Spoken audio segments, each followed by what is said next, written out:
Hello, this is Walter Guerrero from Autotech Electronic. Here are some of the cylinders that we use to replace in the vehicles.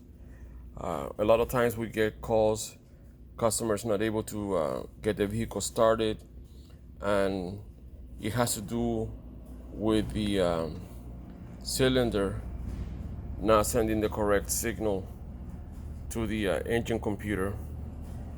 Okay, but on rare occasion it's also a mechanical issue.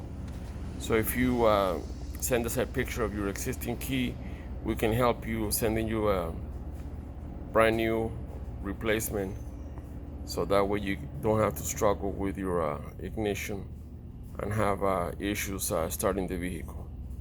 Read the description for the part numbers that we carry, and if you don't see it listed, go ahead and send us a message and we can definitely help you. Thanks for watching.